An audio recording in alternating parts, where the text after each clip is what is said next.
From the Ticats Audio Network, this is Ticats Today with Steve Milton. It's Wednesday, April 17th. This is Ticats Today, and I'm Steve Milton. Although we're generally going to have a wide variety of guests and friends drop by to talk Ticats and football, I just wanted to take this one out for a solo spin by myself. Rookies report to McMaster 3 weeks from tomorrow, and veterans arrive for main camp 3 days later, so I've been spending a lot of time anticipating the coming Tiger Cat season. Now, you definitely don't want to climb inside this brain, so over the next few minutes, I'll give you the Coles Note highlights. They'll be revisited and reanalyzed as time moves on, and the town team in its 10th season at the Donut Box begins to take shape. But first, the elephant in the room. Although they've been consistent playoff contenders and reached 2 Grey Cups in the last 4 seasons, the Ticats are coming off 2 straight 8-10 seasons and consecutive losses in the first postseason round. And last year, in 7 cracks at it, they failed to beat either of the teams who finished ahead of them in the East. Is that good enough? Not nearly. So a lot to be proven here. To themselves, to their new coach, to their Eastern rivals, and I would say most of all, to the hometown fans who, when they breathe, they exhale black and gold.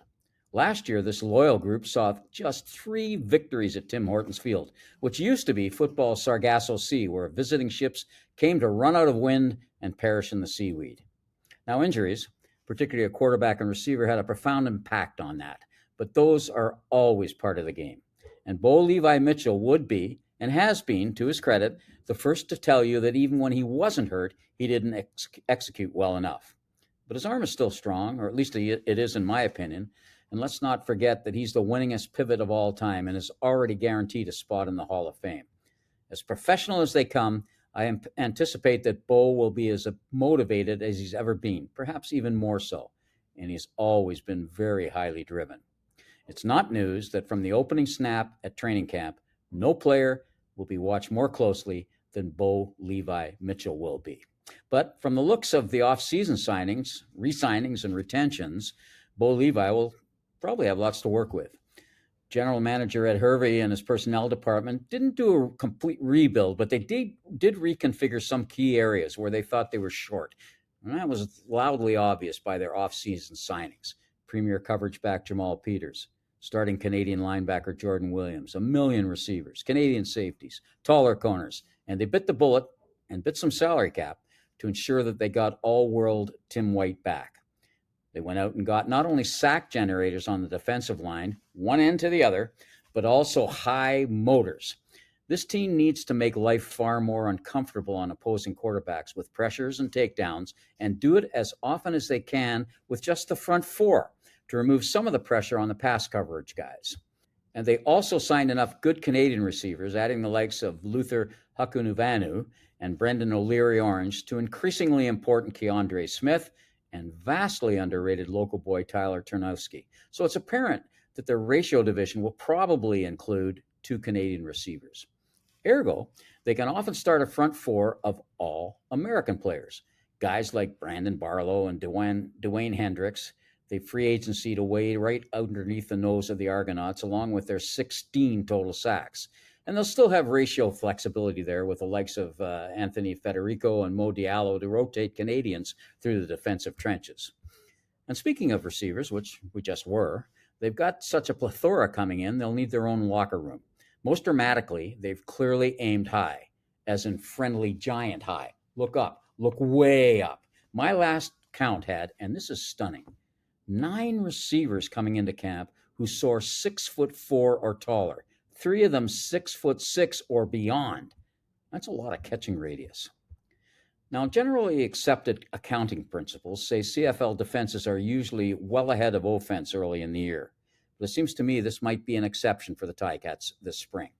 I'm thinking that Bo Levi's offense, with sophomore Wunderkid Taylor Powell right behind him, has to start by hitting the ground running. They know who can start and where, barring some serendipitous surprises. Scott Milanovich has a half-season familiarity with his quarterbacks, his running backs, half his receivers, and almost all of his line. And they're familiar with his systems and nomenclature. The defense is working in a lot of good, but new to the team players, so the offense might have to be the driver in the early going. I might go so far as to say they might have to carry the team through the first couple of games. On specials, they'll have to unearth a replacement for returner Tyreek McAllister, who's still in the NFL, but finding and nurturing run-back guys has never been a Ticat problem. And they'll start with the knowledge that with Mark Leggio's placements and Kari Vedvik's punting, their kicking game is more reliable than it was early last year when both their kickers left the team for personal reasons. Every year is a new one. And in the CFL, with its vast free agency classes, teams, even those that win the Grey Cup, can never return the same roster year to year. The Ticats are certainly no exception to that. From the first drill of training camp, one thing I'll be paying attention to is who, beyond the quarterbacks, emerges as the on-field leader. Some players, like center David Beard, do it quietly by their actions and ethics. Others are more vocal. I'm guessing that defensive tackle Casey Sales, among others, might be among the leaders up front. And perhaps, a bit surprisingly, because he's still early in his career, that safety Stavros Katsantonis will be a take-charge guy in the secondary. But I don't get to choose that. And fans don't get to choose that either. The players as a collective choose that. As a team changes and evolves, so does leadership. On the field, which many of us can see, but also off it, which most of us can't. Which brings me to one final observation. I'm elated that I'll still see the great Simone Lawrence every day as he's decided to join Hamilton Sports Group. But it's going to feel a trifle bizarre next month, not hearing him amplify training camp drills with his enthusiasm and ultra-loud play-by-play of life. It's the 10th season of the Donut Box, and essentially, with Simone's promotion to the business department, the entire original Tim Hortons Field generation has graduated.